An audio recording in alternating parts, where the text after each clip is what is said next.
उठाओ। इतना बड़ा बक्सा।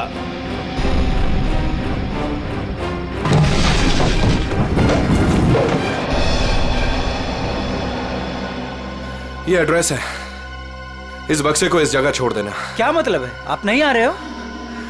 एक मिनट, ये कुछ पैसे रखो, इसे सही जगह पहुंचाओ। बक्सा उतारिए। हाँ? मैंने कहा ना बक्सा उतारिए। अरे मुझे नहीं करनी आपकी मदद। अरे बेवकूफ समझा आपने? हाँ, बक्से में क्या है क्या नहीं है। तुम ये सब रखो यार, लेकिन टाइम पे बक्सा जिस एड्रेस पे बोला है वहां पहुंचा देना। हाँ देखिए, मेरी एक शर्त है, बक्सा खोल के देखूंगा मैं। अरे क्या है क्या नहीं है इसमें। सुन मेरी बात सुन, मेरी नौकरी चली जाएगी, इसे मैं नहीं खोल सकता। बस पास में तो जाना है, प्लीज लेके जाओ ना यार। ठीक है भाई, भरोसा करता हूं मैं। इंसान इंसान के ही काम आता है।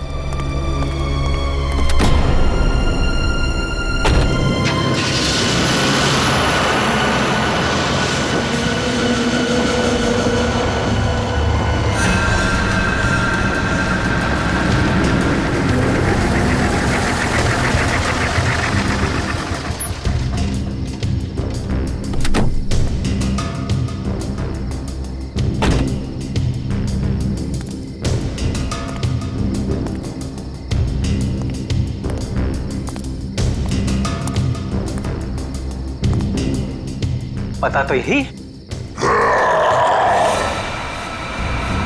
कैसी चीख। अपने को क्या, बक्सा यहीं उतार के चलता।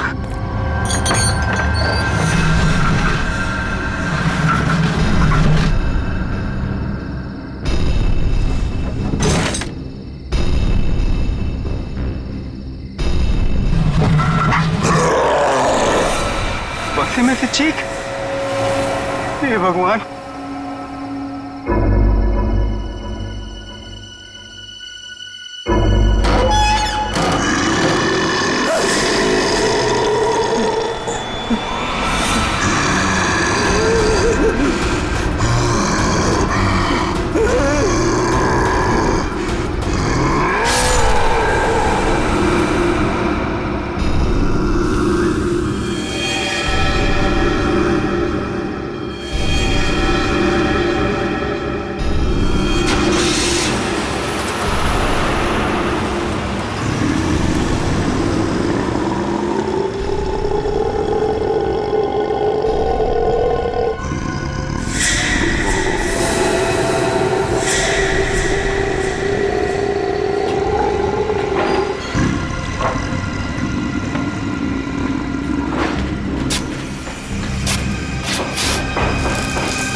जरा जल्दी जल्दी हाथ पैर चलाओ तुम लोग, सब लोग। 15 दिन में ये बिल्डिंग पूरी करके देनी है हमें, वक्त नहीं है हमारे पास। और सोनू, तू इतना सुस्त क्यों है? खाना वाना नहीं खाता क्या? चल जल्दी काम कर। कौन है वहां पे? मैंने पूछा कौन है वहां पे?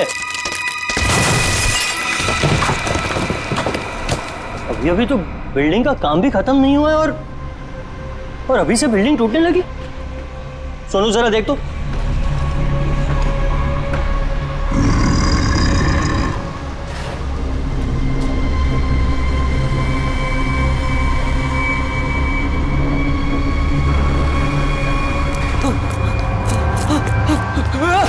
भागो, सब भागो ऐसे। सोनू, वरना सब मारे जाओगे। सोनू हुआ क्या? सब। अरे हुआ क्या? किस चीज की आवाज थी? और ये चेहरे पर निशान कैसा है? पट्टियों वाला मुर्दा। मुर्दा? मुर्दा उर्दा कुछ नहीं होता है, ये जरूर कोई चोर और घुसाया होगा। एक काम करो, सब लोग मेरे साथ चलो, चलिए मेरे साथ।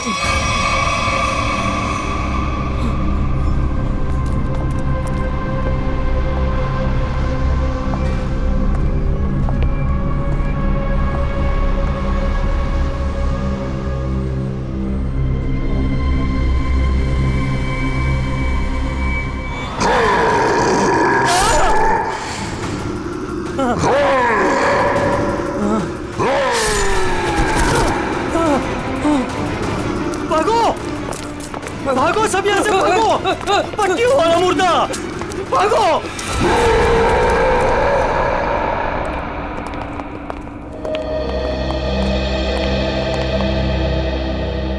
सर, मैंने और मजदूरों ने मिलकर एक फैसला किया है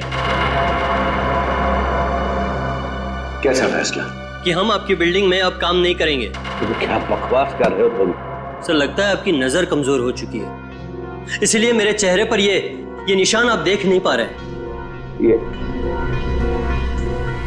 हाँ, शराब पी के झगड़ा किया होगा। सर, ये उस आत्मा की देन है जो आपकी बिल्डिंग में है। आत्मा?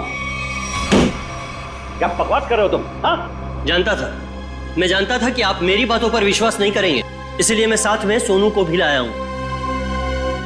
सोनू,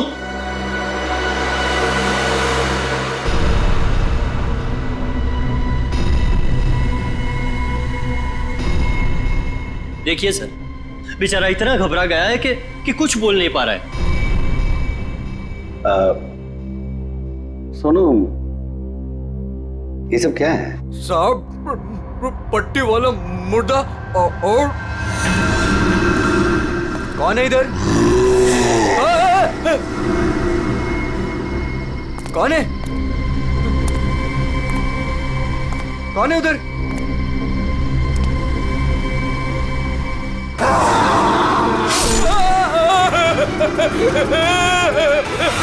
मुझे लगता है कि तुम सब लोग काम कम और नशा ज्यादा करते हो, तभी ऐसी बहकी बहकी बातें कर रहे हो। सर, अगर हमारी बातों पर यकीन ना हो तो कोई दूसरे मजदूर रख के क्यों नहीं देख लेते? जब वो अपनी आप बीती सुनाएंगे तब तो आपको विश्वास हो जाएगा ना। बिल्कुल रख लूंगा। इस शहर में मजदूरों की कोई कमी नहीं है। इस शहर में काम की भी कोई कमी नहीं है।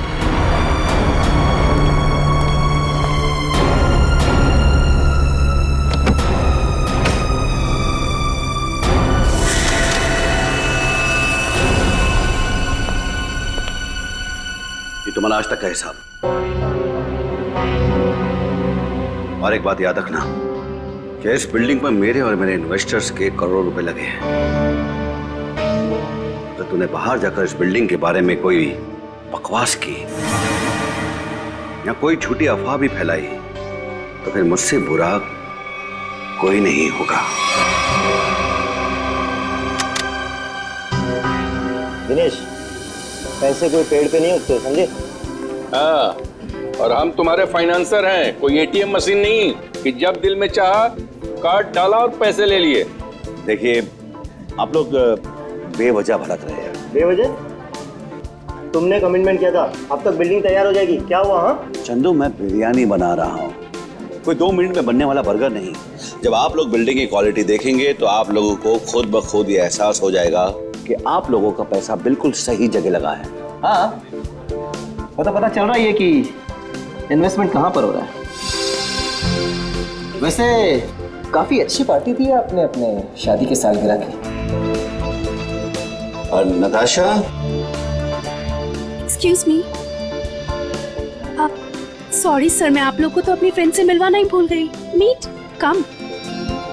She is Tina, Swati. बस हमें किसी से नहीं मिलना।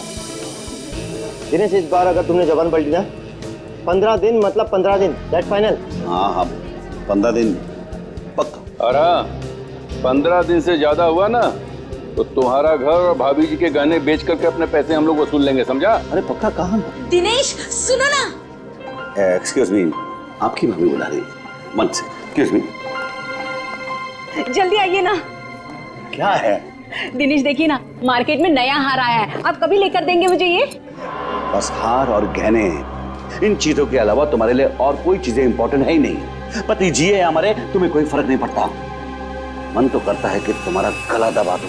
क्या बात है पापा, आप मम्मी पर इस तरह से क्यों चीख रहे हैं? मैंने सिर्फ सालगिरह का तोहफा मांगा था और ये ऐसे कर रहे थे मुझ पर। आशा, ये जो तुम्हारे ठाट बाट और ऐशो आराम है ना, वो केवल इसीलिए है क्योंकि तुम्हारा ये पति दिन रात गधे की तरह काम करता है। पापा, अगर आपके पास इतना ही पैसा है ना तो थोड़ा हम पर भी खर्च कर दो प्लीज। पहले तो आपने फ्लैट देने के लिए भी मना कर दिया, और अब जब मम्मी ने आपसे एक छोटा सा हार मांगा तो उसमें भी आपको दिक्कत है। तुम दोनों नालायक बच्चों को तो मैं कुछ दूंगा नहीं, और तुम लोग मेरे घर में रहते हो, इसी बात से खुश रहो।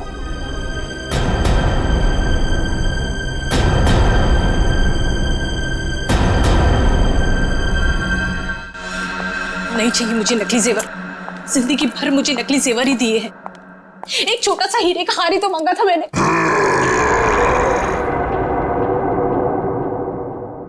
कौन कौन है वहां? कौन है वहां? कौन है वहां?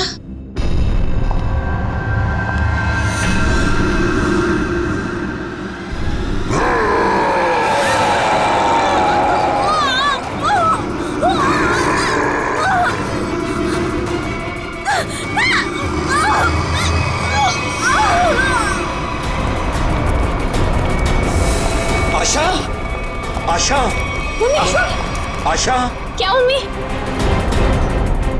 आशा, ये सांस क्या हुआ मम्मी को? मर गई।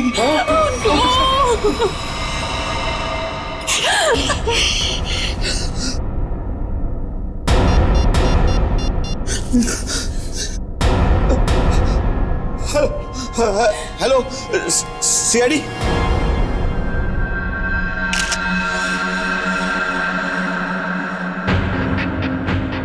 ये निशान देखा गले में? हाँ सर, लगता है काफी जोर से गला दबाया खूनी ने। ये जो नेकलेस है ना, इससे पकड़ के घसीटा है, तभी निशान इतने गहरे हैं। शायद बिल पाइप के टूट जाने से मौत हो गई इनकी।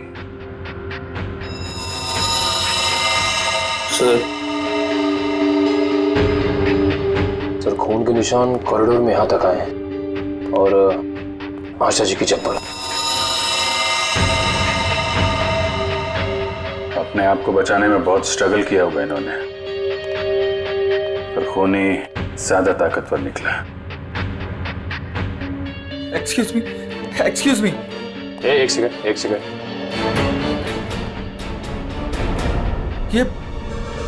ये सब कैसे हो गया सुलेखा? आज तो इतना शुभ दिन था, शादी के सालगिरह वाले दिन। आपकी तारीफ? जी मैं सुलेखा का हस्बैंड। अच्छा, तो आशा जी आपकी सास थी? जी। सास ससुर की एनिवर्सरी पार्टी में आप काफी लेट नहीं आ रहे हैं? वो बिजनेस मीटिंग में फंस गया था, इसलिए लेट हो गया। बस अभी पहुंचा हूं। ठीक है, इधर आ जाइए आप। दिनेश जी, आपको किसी पे शक है? कौन कर सकता है ऐसा काम? सर, मेरी वाइफ की किसी से कोई दुश्मनी नहीं थी। सर, मैं यही कह रहा हूँ कि दिनेश ने खुद ही अपनी बीवी का खून करवाया है। सर, हमने इसका झगड़ा सुना था। ये अपनी बीवी से कह रहा था कि मैं तुम्हारा गला दबा दूंगा। पति जिए या मरे, तुम्हें कोई फर्क नहीं पड़ता। मन तो करता है कि तुम्हारा गला दबा दूं। सब बकवास कर रहे लोग। अगर मैंने गुस्से में कुछ कह दिया तो इसका मतलब ये तो नहीं ना कि मैं सचमुच वो कर दूंगा। वैसे ऐसा हुआ क्या था कि आपको इतना गुस्सा आ गया कि आपने गला दबाने की धमकी दे दी, वो भी शादी की सालगिरह वाले दिन? सर, इसकी वजह भी ये लोग ही है। ये मेरे इन्वेस्टर्स हैं। अब मुझे एक पाई ऐसे देते हैं जैसे मुझ पर एहसान कर रहे हैं। तुम लोगों की मैं एक पाई चुका दूंगा, वो भी ब्याज सहित, समझे? तो दे दो ना। एक मिनट, बिजनेस की बातें मत कीजिए। यहाँ पे खून हुआ है।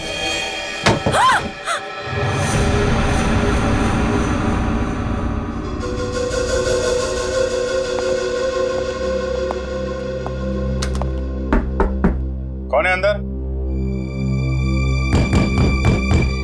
दरवाजा खोलो।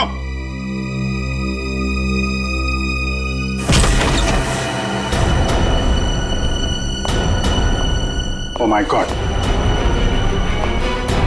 कौन है ये? सुनिए। छोटो,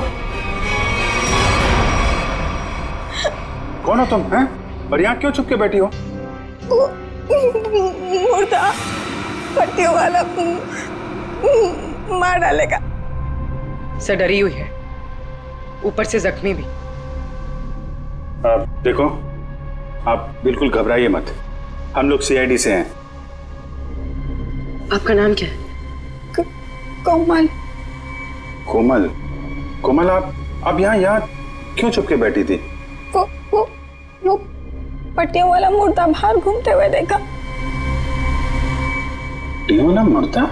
जैसे मैं यहाँ से बाहर निकली तो पट्टियों वाला मुर्दा बाहर था। अच्छा ठीक है, तुम वो जो भी पट्टियों वाला मुर्दा था उसका स्केच बनवा सकती हो? हाँ। Very good. स्केच आर्टिस्ट को बुलवाओ और इस घर का कोना कोना छान मारो, देखो खूनी के बारे में कुछ सुराग मिलता है क्या। जाओ।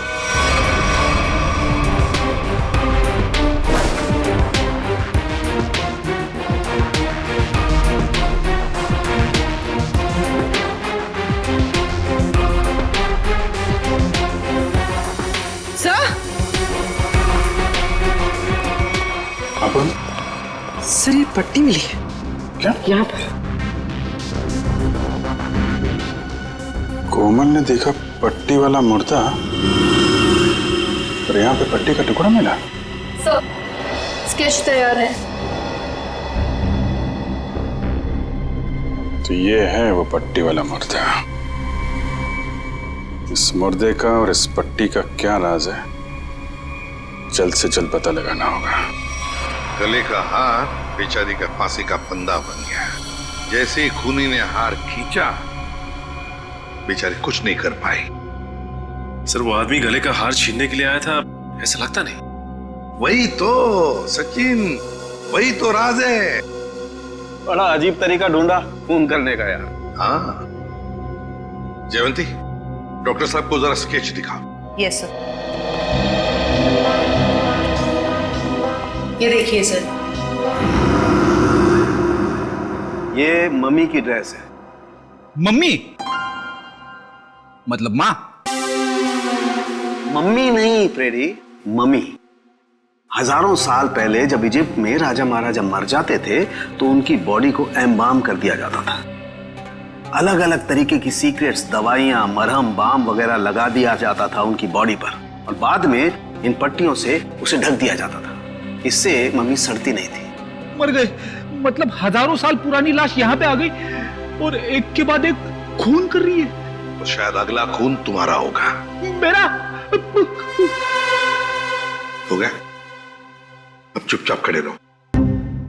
और एक बात ध्यान में रखो, मम्मी कभी सड़ती नहीं है और ना मम्मी कभी जिंदा होती है। अच्छा सर, ये जो पट्टी का टुकड़ा हमारे हाथ लगा है, कहीं ऐसा तो नहीं कि ये खूनी के साथ हाथापाई के दौरान आशा जी के हाथ आ गया? नहीं, ऐसे नहीं हुआ। तारिका जी, आप ठीक है वहां पे? नहीं। फिर एक सीआईडी ऑफिसर बोल रहा है कि इनके हाथों में पट्टी आई थी, मतलब आई थी। सीआईडी ऑफिसर आसमान से उतरता है क्या? उससे गलती नहीं हो सकती। ये पट्टी का टुकड़ा जो आप लोग लेकर के आए हैं, ये हाथापाई में नहीं फटा है। अगर हाथापाई में फटता तो सीधा नहीं फटता, टेढ़ा मेढ़ा फटता, समझे?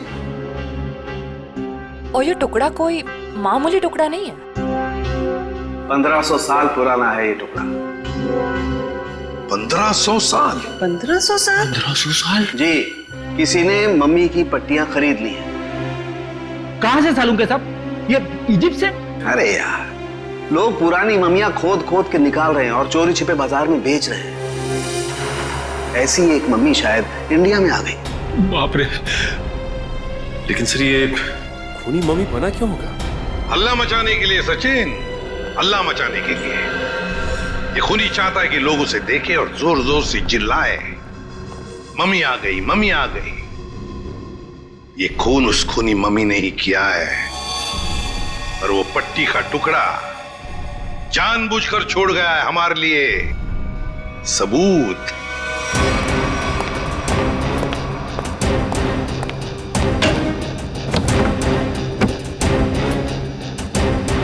आज तो मैं इस मम्मी का काम तमाम कर दूंगा।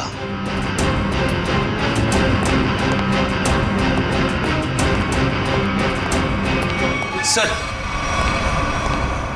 ये सोनू है, दिनेश की बिल्डिंग में काम करता है। अच्छा, सोनू साहब, कोई पैसा वैसा नहीं था दिनेश साहब के पास, कंगाल थे वो। एक मिनट, कंगाल थे वो, कोई पैसा वैसा नहीं था दिनेश साहब के पास, क्या मतलब क्या है? नहीं साहब, वो तो सर से लेकर पांव तक कर्जे में डूबे हुए थे और उस बिल्डिंग की वजह से। और जब से उस पट्टी वाले मुर्दे ने हम लोगों पे हमला किया है, उस बिल्डिंग का काम भी बंद पड़ा हुआ है। पट्टी वाले खूनी ने तुम पर हमला किया? तुम पर? सर, कहीं ये वही तो नहीं जिसने आशा जी का भी खून किया? हो सकता है, बिल्कुल हो सकता है। वैसे वो पट्टी वाला खूनी दिखता कैसे है? सर पट्टियों में लिपटा हुआ, एकदम सड़ा सा मुंह, चेहरे पे खून लगा हुआ था जैसे उसको कोई चोट लगी हो। मतलब उसकी सर आवाज भी बहुत अजीब सी थी, उसकी सर आवाज भी।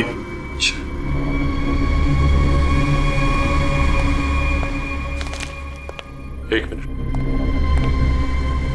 क्या वो ऐसा दिखता था? हाँ साहब, ये तो था वो। चलो ठीक है, तुम जा सकते हो। अगर जरूरत पड़ी तो हम तुम्हें फिर से बुला लेंगे।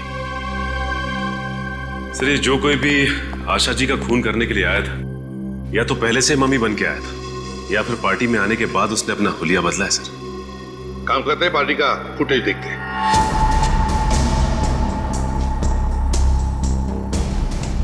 एक मिनट पॉज करो।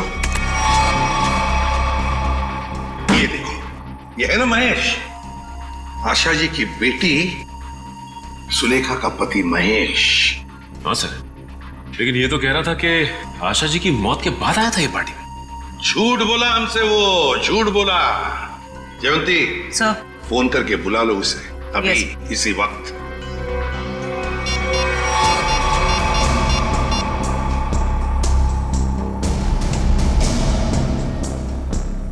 सर फोन नहीं उठा रहा है। महेश फोन नहीं उठा रहा है, उसकी आधी कारस्तानी तो इसी से समझती है। रेडी, मोबाइल फोन रिकॉर्ड्स निकालो उसके।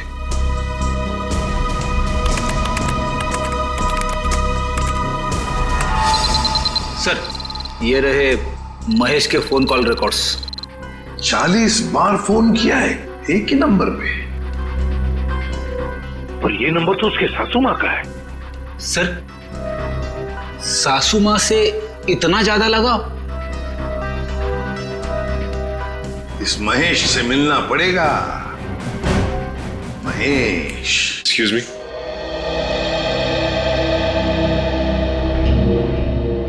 क्या महेश घर पे है इस वक्त? नहीं सर, महेश जी तो अभी घर पे नहीं है। लेकिन प्रॉब्लम क्या है सर?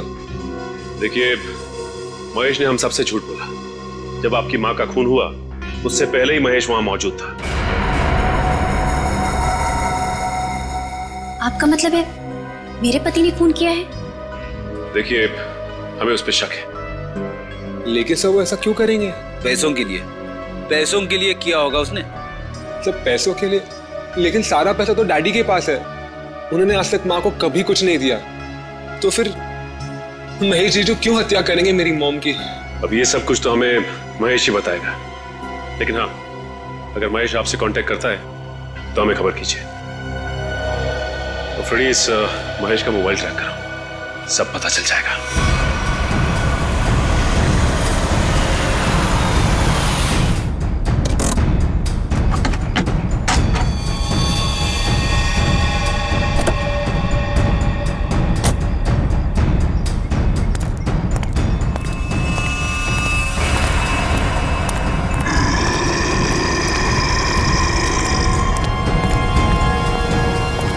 आज ये पट्टियों वाला मुर्दा मिल जाए बस।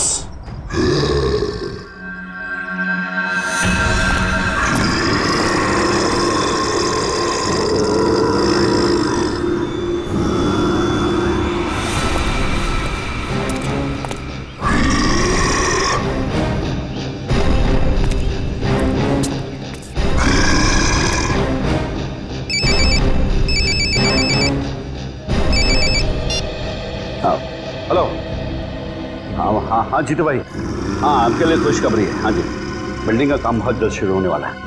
कोई मजदूर वहाँ काम करने को तैयार नहीं है। क्या तुम वहाँ का सारा काम खुद करोगे? नहीं जीतू भाई, मैं उस वजह को ही खत्म कर दूंगा जिसके कारण सारे मजदूर डरे हुए हैं। आज उस पट्टी वाले मुद्दे का दी एंड है। मैं आपको बाद में फोन करता हूँ।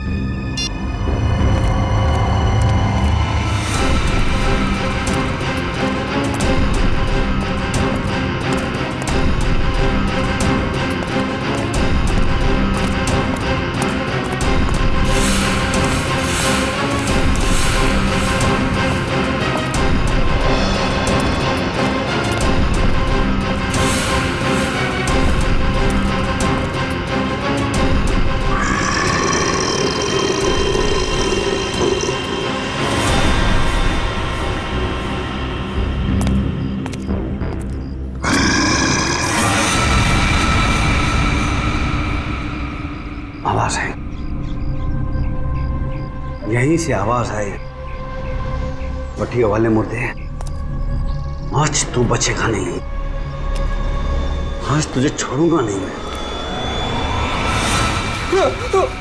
गोली मत चलाना। तो तू ही ये सब कुछ कर रहा है और तूने ही आशा को भी मारा। नहीं, मैं ऐसा क्यों करूंगा? मैंने नहीं मारा। तू यहाँ क्या कर रहा है? मैं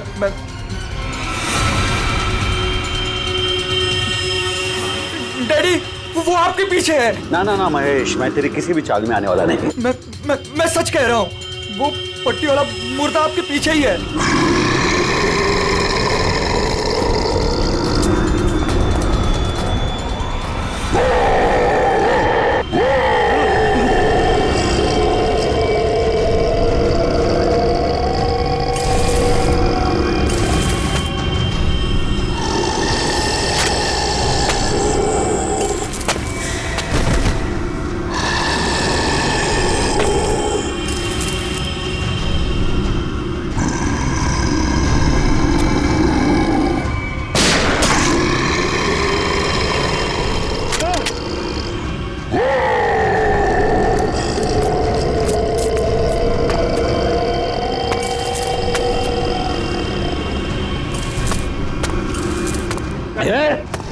देखो भाई, तू मुझे माफ कर दे। क्यों मैं पीछे कुछ भी नहीं है। देखो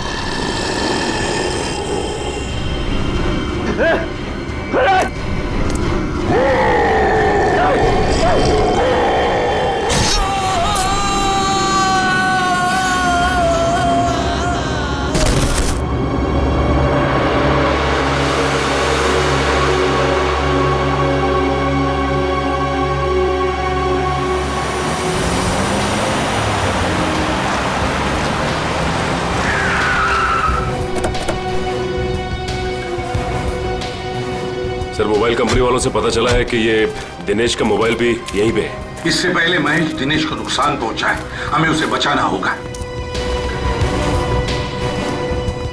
अरे सर, दिनेश, चलो देखते हैं।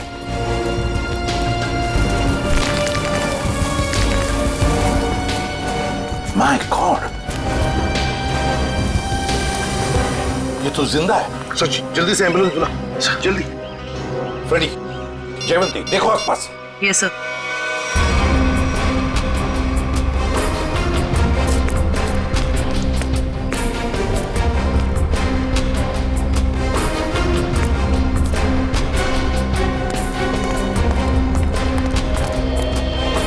महेश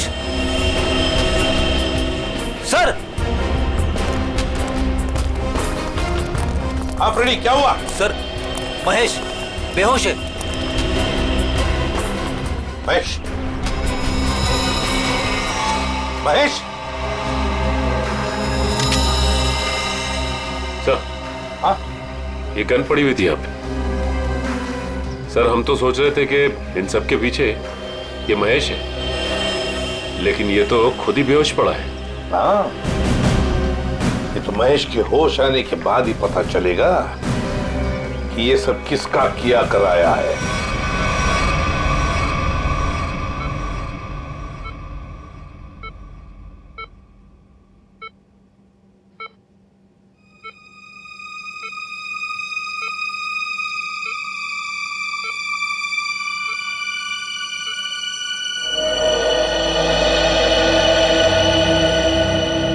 डॉक्टर साहब, अब कैसी तबीयत है मेरे पापा की? फिलहाल इनकी तबीयत नाजुक है, अभी कुछ भी कहना मुश्किल है। 48 घंटे ऑब्जर्वेशन में रखेंगे, फिर देखते हैं क्या करना है। Okay, excuse me. सोच भी नहीं सकती कि मेरा पति इतना घिनौना मुजरिम निकलेगा। पहले तुमने मेरी माँ को मार दिया और अब मेरे पापा पे तुमने हमला किया। ये तुम क्या कह रहे हो सुलेखा? देखो, मैंने ऐसा कुछ भी नहीं किया है। मैं निर्दोष हूँ, बेकसूर हूँ। मैं हर मुजरिम यही कहता है कि उसने कुछ नहीं किया, वो निरपराध है। लेकिन सारे सबूत उसी आदमी की तरफ उंगली उठाकर कह रहे हैं कि ये इस आदमी ने किया है, और वो आदमी है तुम। लेकिन सर, आपके पास ऐसा कौन सा सबूत है जो ये साबित करता है कि खून मैंने किया है। एक वो तो बताए, सबसे पहले तो तुमने हमसे झूठ बोला कि तुम पार्टी में देर से गए, लेकिन सीसीटीवी फुटेज साफ साफ दिखा रही है कि तुम पार्टी में पहले ही मौजूद थे, आशा जी की मौत से पहले। सबूत नंबर 2, 3 दिनों में 40 फोन किए तुमने आशा जी को, जबकि तुम उन्हीं के घर में रहते थे। इतने सारे फोन कॉल करने की वजह? और जिस वक्त क्राइम सीन पर दिनेश जी मिले उस वक्त सिर्फ एक ही आदमी मौजूद था, वो तुम थे। मैं डर गया था सर, डर गया था। दरअसल बात यह है सर कि मैं नया बिजनेस चालू करना चाहता हूँ और जिसके लिए मुझे पैसों की जरूरत थी, और मैं चाहता था कि वो पैसे मुझे सासू माँ जी दे दे। बस सर इसीलिए मैं उन्हें बार बार कॉल कर रहा था, और कोई वजह नहीं है सर। तो इनके कहने का मतलब है कि ये पार्टी में पैसे मांगने के लिए गए थे आशा जी से, है ना? हाँ सर, उस दिन मैंने देखा कि ये लोग बिजनेस के लिए मुझे पैसा नहीं दे रहे और सासू माँ को लाखों करोड़ों के गहने दिए जा रहे। और तुमने गुस्से में आकर मार डाला आशा जी को? नहीं नहीं, मैंने उन्हें नहीं मारा। मैंने कहा ना, मैं उनसे पार्टी में बात करने गया था, पर मेरे बात करने से पहले ही उनका मर्डर हो चुका था। नहीं नहीं नहीं नहीं महेश जी, कौन विश्वास करेगा तुम्हारी इन बातों पर? पहले तुमने आशा जी को मारा, फिर दिनेश जी के पीछे पड़े, और वो भी कहां पर? अंडर कंस्ट्रक्शन बिल्डिंग में। ये गलत इल्जाम है। मैं वहां पर उनसे भी बात करने गया था, मैंने नहीं मारा। ऑफिस में नहीं जा सकते थे, घर में नहीं जा सकते थे? उनसे बात करने में ऑफिस से गया था, पर जब मैं ऑफिस पहुंचा सर तो वो निकल चुके थे अपनी साइट पे सर, इसीलिए मैं साइट पर चला गया। पर जब मैं साइट पर गया तो सर मैंने देखा कि एक पट्टी वाले मुर्गे ने उन्हें धक्का दे दिया वहां से सर। आशा जी और दिनेश जी पर मम्मी ने हमला किया? हाँ सर। पंकज, ये तो उस आदमी ने किया है जो दुनिया को दिखाना चाहता है कि ये किसी इजिप्शियन मम्मी ने खून किया है। पर वो हमारे परिवार के पीछे क्यों पड़ा है? डॉक्टर साहब कह रहे थे ना कि इस तरह की पुरानी और महंगी पट्टियां आसानी से नहीं मिलती। सचिन, सेंट्रल स्टेट लेबोरेटरी से पता लगाएंगे कि पट्टियां कहां से और कैसे मिली है। मैं ACID से आपसे मिलना चाहती हूँ। डॉक्टर चारू आप ही? हाँ, मैंने ही आपको फोन किया था। डॉक्टर चारू, इस पट्टी को पहचानती हैं? ओह माय गॉड, ये पट्टी आपको कहाँ से मिली? ये पट्टी तो हमारी लैब से चुराई गई थी। इस सिलसिले में एक डॉक्टर को काम से भी निकाल दिया गया। आइए।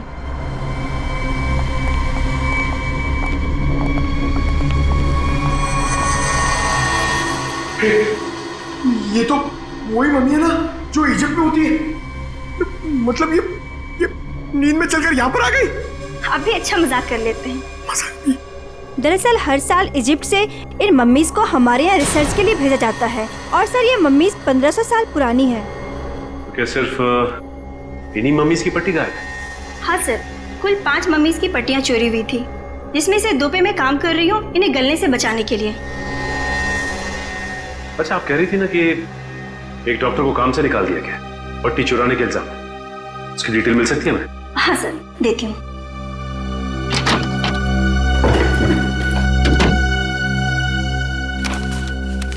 ये है सर मिस्टर ज्ञान। इन्हें काम से निकाल दिया गया। इन्होंने पट्टियां चोरी की या नहीं ये तो मालूम नहीं, लेकिन इन मम्मीज की देखरेख यही करते थे। और हाँ सर, उनकी एक पर्सनल असिस्टेंट भी थी।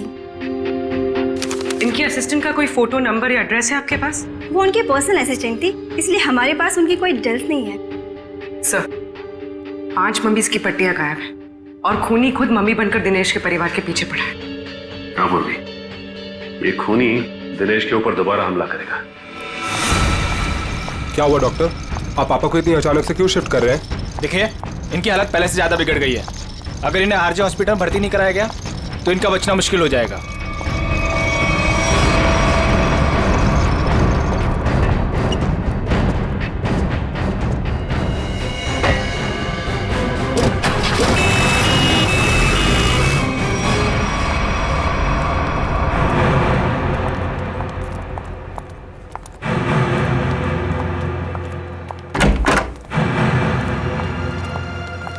दिनेश जी तो कहीं दिखाई नहीं दे रहे हमें। वही तो, चलो देखते। अरे डॉक्टर साहब। हाँ जी। ये पेशेंट मिस्टर दिनेश का है? हाँ जी, उनको तो डिस्चार्ज दे दिया है। क्या मतलब तबीयत सुधर गई थी उनकी? नहीं, तबीयत तो नाजुक ही थी, पर उनके परिवार वालों को शायद भरोसा नहीं था कि उनका यहाँ अच्छा इलाज होगा। तो उन्होंने दूसरे डॉक्टर को फोन किया और वो यहाँ से दूसरे हॉस्पिटल ले गए। कौन से hospital? RG hospital. RG hospital, उसका नंबर तो होगा ना यहाँ पर? हाँ जी, रिसेप्शन पे होगा। चलिए आइए बात करा देता हूँ।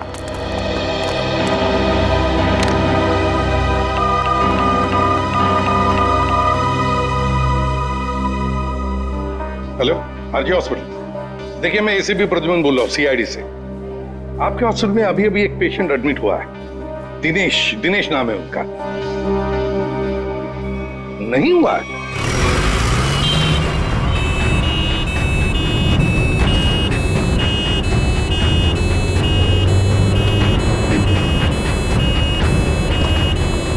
काम हो गया बॉस, तीर कमान से निकल चुका है। आप निशाना तैयार रखो।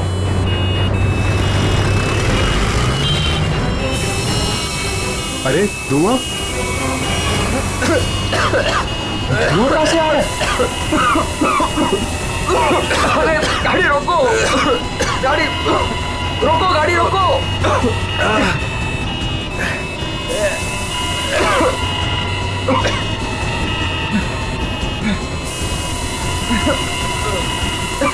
धुआं बढ़ते ही जा रहा है ये।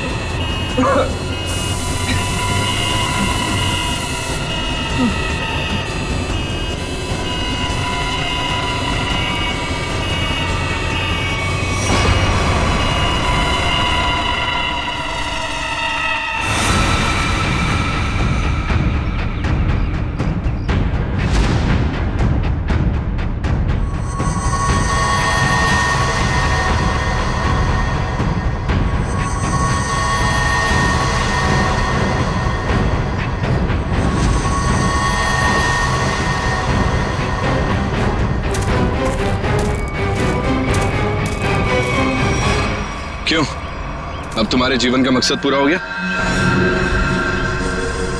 हाँ, पिछले 10 साल से मैं इसी दिन के तो सपने देखती आई हूँ।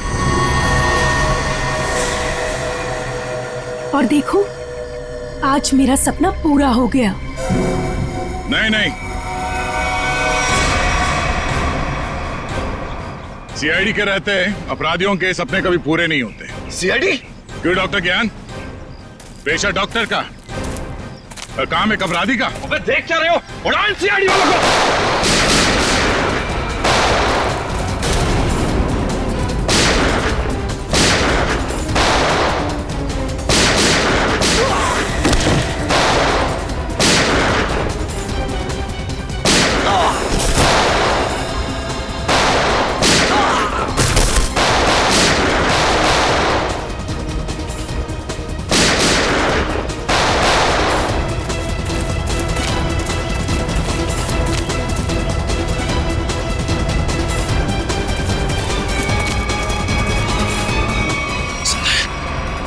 सब बेहोश है, इनको होश में आना पड़ेगा।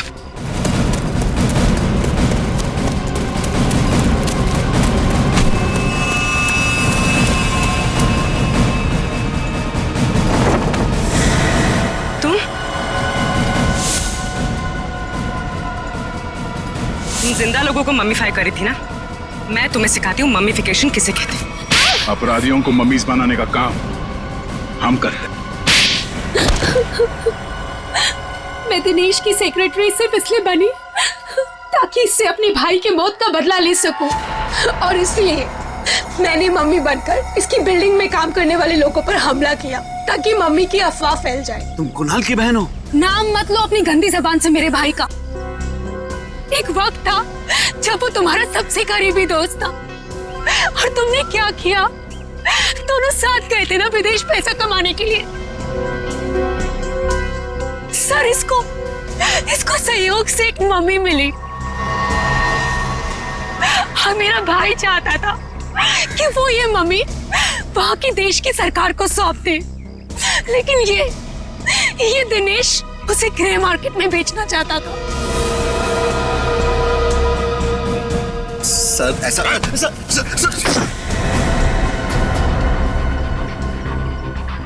जब कुणाल ने कहा कि वो पुलिस के पास जाएगा तो मैंने उसे मारकर जमीन में गाड़ दिया और मम्मी बेचकर अमीर बन गया। वाह, बहुत अच्छा काम किया तुमने। पैसों के लालच में तुमने दोस्ती को जमीन में गाड़ दिया। मुझसे गलती हो गई सर, मुझे माफ कर दीजिए आप। अब ये तो समझ में आ गया कि तुमने नताशा को नौकरी पे इसलिए रखा क्योंकि तुमने कुणाल की बहन को देखा नहीं था। अगर ये बात समझ में नहीं आई कि डॉक्टर ज्ञान इस सब में तुमने इसका साथ कैसे दिया? मैंने ये सब पैसे के लिए किया। पैसों के लिए अपराध के दलदल में कूद गए तुम। और नताशा, तुम्हें पता कैसे चला कि तुम्हारे भाई का खून इस दिनेश ने किया? जब कई दिनों तक भैया की विदेश से कोई खबर नहीं आई तो मैं उनका पता लेने के लिए इसके घर गई थी और वहां मैंने सुना कि अपनी बीवी को बता रहा था कि किस तरह इसने मेरे भाई का खून कर दिया और उसे जमीन में गाड़ दिया। आशा ये सब पहले से जानती थी और इसलिए मुझे उसको मारने का कोई पछतावा नहीं है। पछतावा होगा, तुम सबको बहुत पछतावा होगा जब कानून तुम्हें कड़ी से कड़ी सजा सुनाएगा, शायद फांसी।